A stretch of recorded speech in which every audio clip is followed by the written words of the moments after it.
پوچھ اے دشمن اسلام، خالد رضی اللہ عنہ نے کہا۔ جنگجو جھوٹ نہیں بولے گا، دھوکہ نہیں دے گا، پوچھ کیا پوچھتا ہے؟ کیا میں اسے سچ سمجھوں کہ تیرے رسول کو خدا نے آسمانوں سے تلوار بھیجی تھی؟ جرجا نے پوچھا، اور یہ تلوار تیرے رسول نے تجھے دے دی، اور جب تیرے ہاتھ میں یہ تلوار ہوتی ہے تو دشمن شکست کھا کر بھاگ جاتا ہے؟ یہ سچ نہیں، خالد رضی اللہ عنہ نے کہا۔ پھر تو سیف اللہ کیوں کہلاتا ہے؟ جرجا نے پوچھا۔ پھر تو اللہ کی شمشیر کیوں بنا؟ سچ یہ ہے دشمن اسلام، خالد رضی اللہ عنہ نے کہا، رسول اللہ صلی اللہ علیہ وآلہ وسلم نے میری تیغ زنی کے جوہر دیکھے تھے تو آپ صلی اللہ علیہ وآلہ وسلم نے بے ساختہ کہا تو اللہ کی تلوار ہے۔ آپ صلی اللہ علیہ وآلہ وسلم نے مجھے اپنی تلوار انعام کے طور پر دی تھی، اب نکال اپنی تلوار اور تو بھی اس کا ذائقہ چکھ لے۔ اگر میں تلوار نہ نکالوں تو پھر کہو لا الہ الا اللہ محمد الرسول اللہ۔ خالد رضی اللہ عنہ نے کہا، تسلیم کرو کہ محمد صلی اللہ علیہ وآلہ وسلم اللہ کے رسول ہیں۔ میں ایسا کہنے سے انکار کر دوں تو کیا کرے گا؟ پھر تجھ سے جزیہ مانگوں گا، خالد رضی اللہ عنہ نے کہا، اور تجھے اپنی حفاظت میں رکھوں گا۔ اگر میں جزیہ دینے سے انکار کر دوں پھر نکال اپنی تلوار، خالد رضی اللہ عنہ نے کہا، اور پہلا وار کر لے کہ تجھے افسوس نہ رہے کہ وار کرنے کا تجھے موقع نہیں ملا تھا۔ جرجا کچھ دیر خاموش رہا اور خالد رضی اللہ عنہ کے منہ کی طرف دیکھتا رہا۔ اگر کوئی آج اسلام قبول کرے تو اس کو کیا درجہ دو گے؟ جرجا نے پوچھا۔ وہی درجہ جو مسلمان کا ہے، خالد رضی اللہ عنہ نے کہا۔ اسلام میں کوئی بڑا اور کوئی چھوٹا نہیں، میں تیرے مذہب میں آنا چاہتا ہوں۔ جرجا نے کہا، میں اسلام قبول کرتا ہوں۔ خالد رضی اللہ عنہ کے چہرے پر حیرت کا بڑا گہرا تاثر آ گیا۔ کیا تو اپنے ہوش و حواس میں ہے اے رومی سالار؟ خالد رضی اللہ عنہ نے پوچھا۔ ہاں ابن الولید، جرجا نے جواب دیا، مجھے اپنے ساتھ لے چل۔ خالد رضی اللہ عنہ نے اپنا گھوڑا موڑا۔ جرجا نے اپنا گھوڑا خالد رضی اللہ عنہ کے پہلو میں کر لیا اور وہ مسلمانوں کے محاذ میں آ گیا۔ خالد رضی اللہ عنہ نے اسے کلمہ پڑھایا اور وہ مسلمانوں کے محاذ میں شامل ہو گیا۔ مسلمانوں نے تکبیر کے نعرے بلند کیے اور رومی لشکر نے بڑی بلند آواز سے جرجا پر لان تان کی، لیکن جرجا پر کچھ اثر نہ ہوا۔ بڑی ہی خون ریز جنگ شروع ہونے والی تھی اور جرجا اپنے ہی لشکر کے خلاف لڑنے کے لیے تیار ہو گیا تھا۔ اگست 636 عیسوی مسلمانوں کے بڑے ہی سخت امتحان کا مہینہ تھا۔ رومیوں کا ایک سالار اسلام قبول کر کے مسلمانوں کے پاس آ گیا تھا۔ مسلمانوں نے خوشی کے نعرے تو بہت لگائے تھے، لیکن انہیں احساس تھا کہ دشمن کے ایک سالار کے ادھر آ جانے سے رومیوں کے اتنے بڑے لشکر میں ذرا سی بھی کمزوری پیدا نہیں ہوگی اور دشمن کے لڑنے کے جذبے میں بھی کوئی فرق نہیں آئے گا۔ مسلمانوں کو اتنے بڑے اور ایسے منظم لشکر کا سامنا پہلی بار ہوا تھا۔ اسلام کے لیے یہ بڑا ہی خطرناک چیلنج تھا جو اسلام کے شیدائیوں نے قبول کر لیا تھا۔ مسلمان ایک خودکش جنگ کے لیے تیار ہو گئے تھے اور یہ پہلا موقع تھا کہ مسلمان عورتیں بھی مردوں کے دوش بدوش لڑنے کے لیے تیار ہو گئی تھیں۔ انہیں ابو عبیدہ رضی اللہ عنہ نے تو یہ کہا تھا کہ خیموں کے ڈنڈے نکال لیں اور پتھر اکٹھے کر لیں اور جو مسلمان بھاگ کر پیچھے آئے اس پر پتھر برسائیں اور اس کے منہ پر ڈنڈے ماریں، لیکن عورتوں نے اپنے آپ کو جنگ میں کود پڑنے کے لیے بھی تیار کر لیا تھا۔ دونوں فوجوں کی نفری ان کے سامنے تھی۔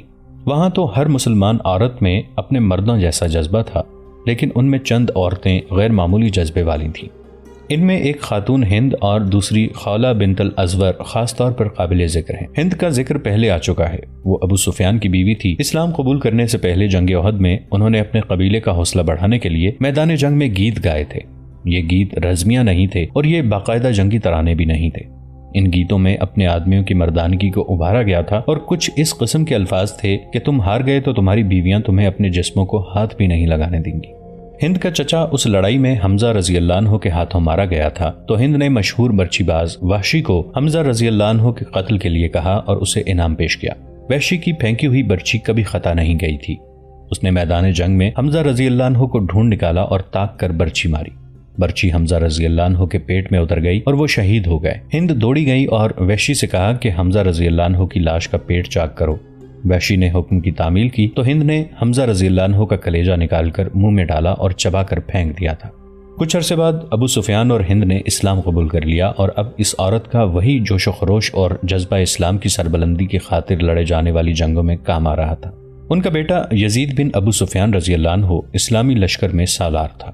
دوسری نامور خاتون خولہ بنت الازور تھیں جو زرار رضی اللہ عنہ بن الازور کی بہن تھیں۔ زرار رضی اللہ عنہ کا ہم پہلے ذکر کر چکے ہیں۔ وہ خود زرہ اور قمیض اتار کر لڑا کرتے تھے۔ اس غیر معمولی دلیری کی وجہ سے زرار رضی اللہ عنہ رومیوں میں قہر اور غضب سے لڑنے والے کے نام سے مشہور ہو گئے تھے۔ 2 سال پہلے زرار رضی اللہ عنہ ایک معرکے میں رومیوں کی صفوں میں اتنے دور چلے گئے کہ بہت سے رومیوں نے انہیں گھیر لیا اور زندہ پکڑ لیا تھا۔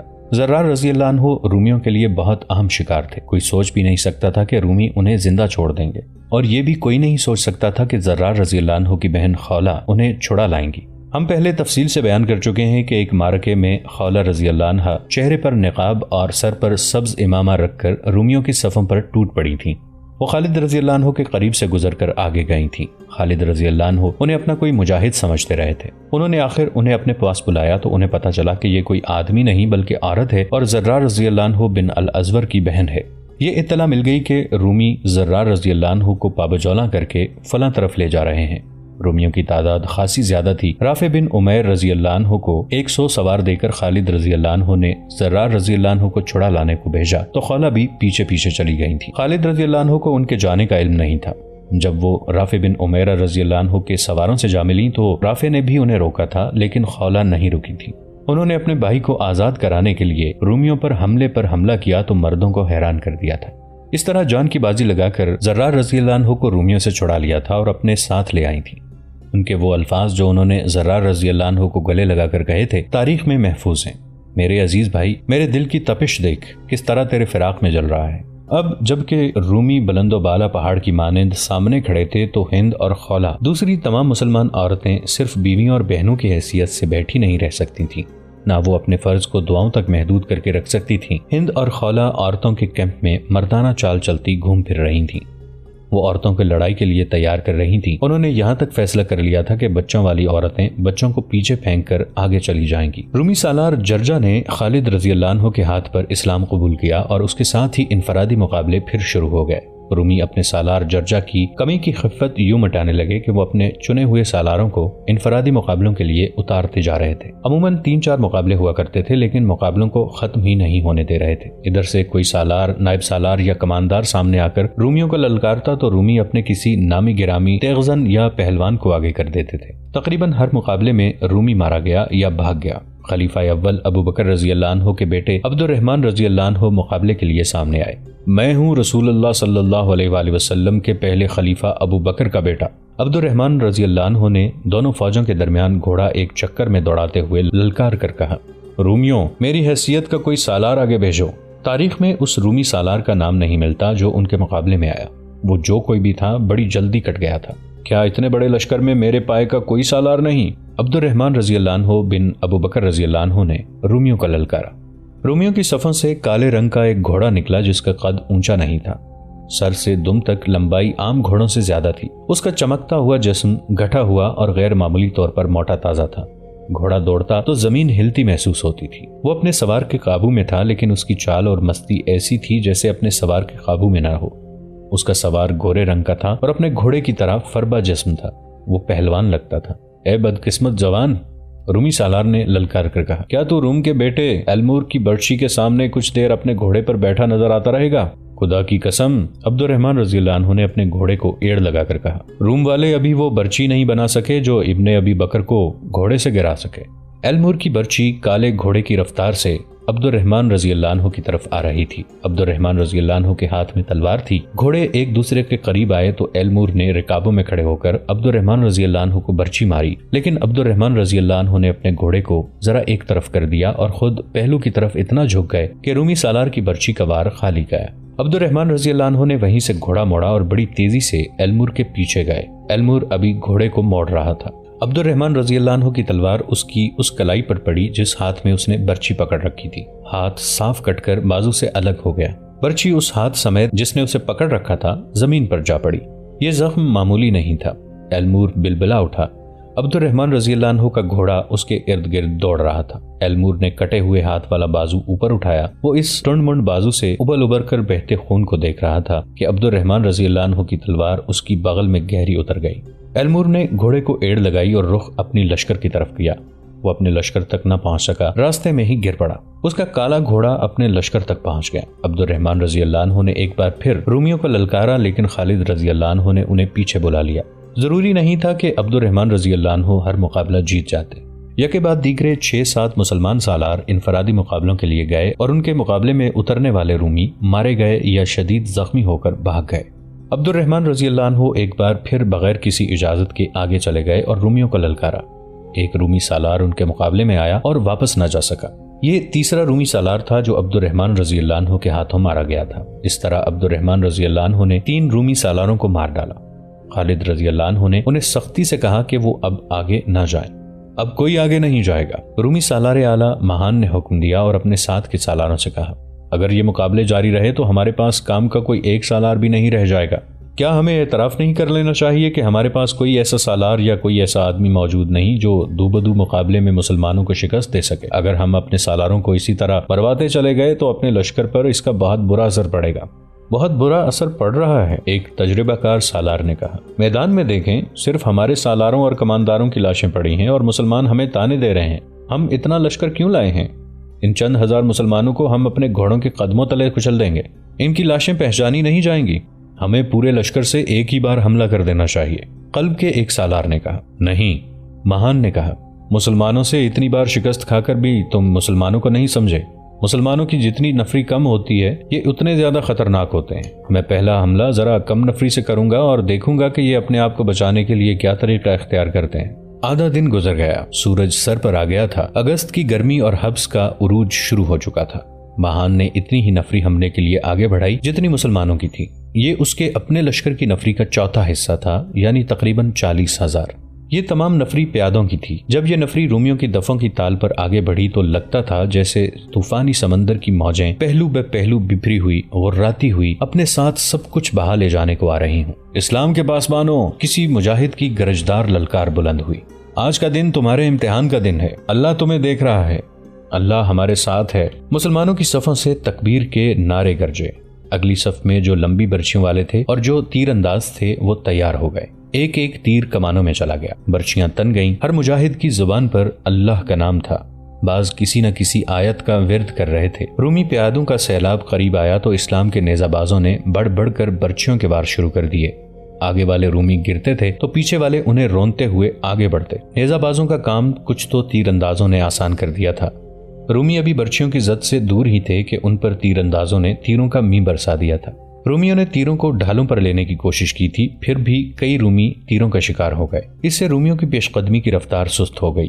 آگے آئے تو مسلمانوں کی برچیوں نے انہیں چھلنی کرنا شروع کر دیا، لیکن ان رومیوں کا حملہ مسلمانوں کے سارے محاذ پر نہیں بلکہ 11 میل لمبے محاذ کے تھوڑے سے حصے پہ تھا۔ اتنے تھوڑے حصے پر اتنی زیادہ نفری کا حملہ روکنا آسان نہیں تھا۔ رومی پیادے آگے بڑھے آ رہے تھے، حالانکہ ان کا نقصان خاصا زیادہ ہو رہا تھا۔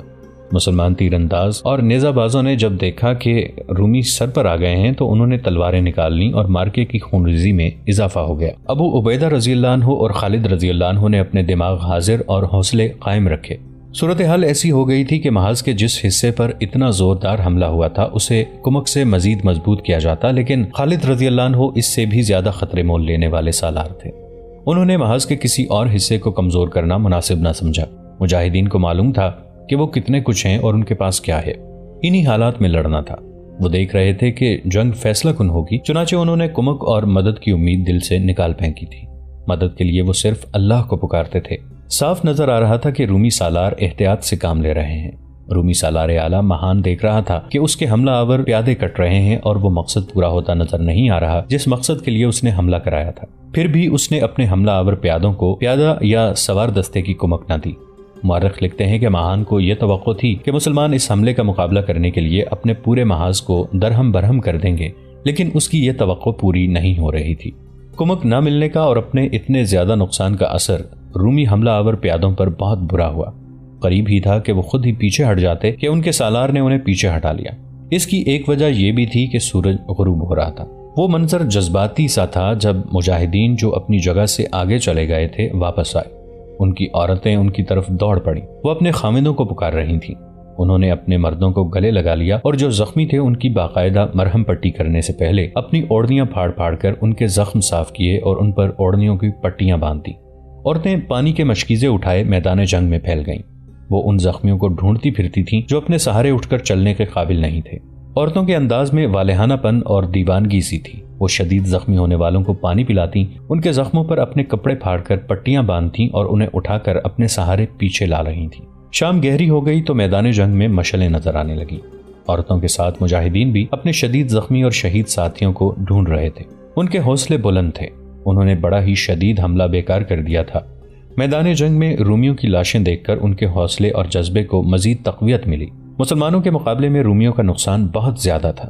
بہت سے رومی ایک گروہ یا جیش کی صورت میں مشعلیں اٹھائے آگے آئے۔ وہ اپنے زخمیوں کو اور اپنے اپنے ساتھیوں کی لاشوں کو اٹھانے آئے تھے۔ وہ ایسی ترتیب اور ایسے انداز سے چلے آ رہے تھے جیسے حملہ کرنے آ رہے ہوں۔ مسلمان جو اپنے زخمیوں کو اٹھا رہے تھے تلواریں نکال کر ان پر ٹوٹ پڑے۔ اچھا خاصا مارکا ہوا۔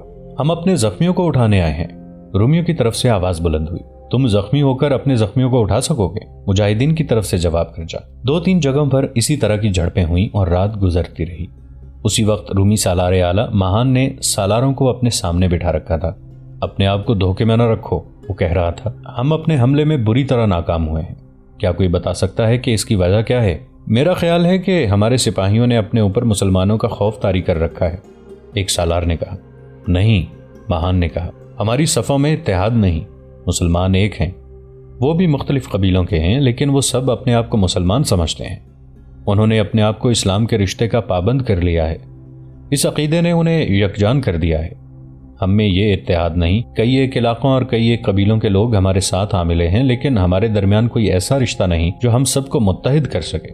ایک رات میں اتحاد پیدا نہیں کیا جا سکتا سالار اعلیٰ، ایک پرانے سالار نے کہا۔ ہمارے درمیان اتحاد نہ ہونے کا یہ مطلب تو نہیں کہ ہم ایک دوسرے کو پسند نہیں کرتے، ہمیں انہی حالات میں لڑنا ہے۔ ہاں، ماہان نے کہا، ہمیں انہی حالات میں لڑنا ہے۔ میں مایوس نہیں، ہمیں کوئی طریقہ اختیار کرنا پڑے گا۔ کل صبح ہم اس وقت مسلمانوں پر حملہ کریں گے جب وہ حملہ روکنے کے لیے تیار نہیں ہوں گے اور یہ ان کی عبادت کا وقت ہوگا۔ تقریباً ان تمام مورخوں نے جنہوں نے جنگ یرموک کو تفصیل سے بیان کیا ہے، ماہان کا اگلی صبح کے حملے کا پلان اس طرح لکھا ہے کہ مسلمانوں کے قلب پر حملہ کیا جائے گا جو دھوکہ ہوگا۔ اس کا مقصد یہ ہوگا کہ قلب یعنی مسلمانوں کے درمیانی دستوں کو، جن میں مرکزی کمان بھی تھی، لڑائی میں الجھا کر یہیں روک کر رکھا جائے گا۔ اس سے فائدہ یہ اٹھایا جائے گا کہ مسلمانوں کا مرکز اپنے دائیں بائیں کی طرف توجہ نہ دے سکے۔ ماہان کے پلان کے مطابق اصل حملہ مسلمانوں کے پہلوؤں پر کرنا تھا، جس کا مقصد یہ تھا کہ پہلوؤں کے دستوں کو بکھیر کر ختم کیا جائے اور اگر مسلمان مقابلے میں آ جائیں تو ان پر ایسا دباؤ ڈالا جائے کہ وہ اپنے قلب کی طرف اکٹھے ہو جائیں۔ اس صورت میں ان پر پہلوؤں اور عقب سے حملہ کیا جائے۔ پلان بڑا خطرناک تھا۔ رومیوں کی نفری اتنی زیادہ تھی کہ اس کے بلبوتے پر اپنے پلان کو وہ کامیاب کر سکتے تھے۔ جاؤ اور اپنے دستوں کو صبح کے حملے کے لیے تیار کرو، ماہان نے کہا، لیکن تیاری ایسی خاموشی سے ہو کہ پتہ نہ چلے۔ مسلمانوں کے جاسوس ہمارے ارد گرد موجود رہتے ہیں۔ رات کو ہی ماہان نے اپنا خیمہ اکھاڑ دیا اور ایک چٹان کی سب سے اونچی چوٹی پر لے جا کر نصب کرایا۔ وہاں سے تمام تر محاذ کو وہ دیکھ سکتا تھا۔ اس نے تیز رفتار گھوڑوں والے قاصد اپنے ساتھ رکھ لیے اور اپنا حفاظتی دستہ بھی اپنے ساتھ لے گیا۔ دستے کی نفری 2000 تھی۔ دونوں طرف کی فوجوں کے درمیان 1.5 میل کا فاصلہ تھا۔ خالد رضی اللہ عنہ نے حسب معمول دشمن کی نقل و حرکت پر نظر رکھنے اور اطلاع دینے کے لیے اپنے آدمی آگے بھیج رکھے تھے، لیکن دشمن کے محاذ کی صورت ایسی تھی کہ قریب جا کر کچھ دیکھنا ممکن نہ تھا۔ اپنے آدمی بلندیوں سے دیکھتے رہتے تھے۔ مسلمان فجر کی نماز پڑھ رہے تھے۔ آگے گیا ہوا ایک آدمی دوڑتا آیا اور خالد رضی اللہ عنہ کو بتایا کہ رومی تیار ہو کر ترتیب میں آ رہے ہیں۔ ترتیب کیسی ہے؟ خالد رضی اللہ عنہ نے پوچھا۔ ترتیب حملے کی معلوم ہوتی ہے، جاسوس نے جواب دیا۔ پہلے دف بجے تھے، پھر ان کے دستے بڑی تیزی سے ترتیب میں آ گئے۔ سوار گھوڑوں پر سوار ہو چکے ہیں۔ ہو نہیں سکتا کہ رومی کہیں اور جا رہے ہوں، خالد رضی اللہ عنہ نے کہا۔ وہ حملے کے لیے آ رہے ہیں۔ خالد رضی اللہ عنہ کچھ پریشان بھی ہوئے لیکن وہ حوصلہ ہارنے والے نہیں تھے۔ تیاری کا وقت نہیں تھا۔ اگر رومی تیار تھے تو انہوں نے مسلمانوں کو اس حالت میں آ دبوچنا تھا جب وہ تیاری کر رہے تھے۔ انہوں نے بڑی تیزی سے تمام سالاروں کو اطلاع بھجوا دی کہ دشمن کا حملہ آ رہا ہے۔ مسلمان جب تیار ہو رہے تھے اس وقت رومی لشکر اپنے محاذ سے چل پڑا تھا۔ اس کی رفتار خاصی تیز تھی۔ رومی سالاروں کو توقع تھی کہ وہ مسلمانوں کو بے خبری میں جا لیں گے، لیکن وہ جب قریب آئے تو مسلمان تیار تھے۔ وہ خلاف توقع اتنی جلدی تیار ہو گئے تھے۔ خالد رضی اللہ عنہ نے انہیں لمبا چوڑا حکم نہیں بھیجا تھا، نہ کوئی ہدایت جاری کی تھی، صرف اتنا پیغام دیا تھا کہ دشمن کا حملہ آ رہا ہے، اپنے اپنے محاذ پر تیار رہو۔ صبح کا اجالا سفید ہو رہا تھا۔ رومی سیلاب کی طرح بڑھے آ رہے تھے۔ ان کا رخ مسلمانوں کے قلب کی طرف تھا۔ ان کے بہت سے دستے دائیں اور بائیں پہلو کی طرف سے بھی آ رہے تھے، لیکن معلوم یہی ہوتا تھا کہ وہ حملہ قلب پر کریں گے۔ خالد رضی اللہ عنہ نے اپنے قلب کے دستوں کو آگے بڑھ کر دشمن کا استقبال کرنے کا حکم دیا۔ انہوں نے دفاع کا طریقہ وہی اختیار کیا کہ برچی بازوں اور تیر اندازوں کو آگے رکھا گیا۔ رومی جو اس امید پر بہت تیزی سے آ رہے تھے کہ مسلمان بے خبر ہوں گے اور یہ بڑی آسان فتح ہوگی، مسلمانوں کو ہر لحاظ سے تیار دیکھ کر ذرا سست ہو گئے اور ان کے قدم رکنے لگے۔ دوستو، آج کے لیے اتنا ہی۔ اسی کہانی کی اگلی قسط کے ساتھ بہت جلد حاضر ہوں گے۔ نیچے کامنٹ سیکشن میں اپنی رائے کا اظہار ضرور کیجیے گا۔ ہمارے اس چینل کو سبسکرائب کر کے نیچے موجود بیل آئیکن کو بھی ضرور کلک کیجیے گا۔ اگلی ملاقات تک کے لیے ہمارا اور آپ کا اللہ نگہبان۔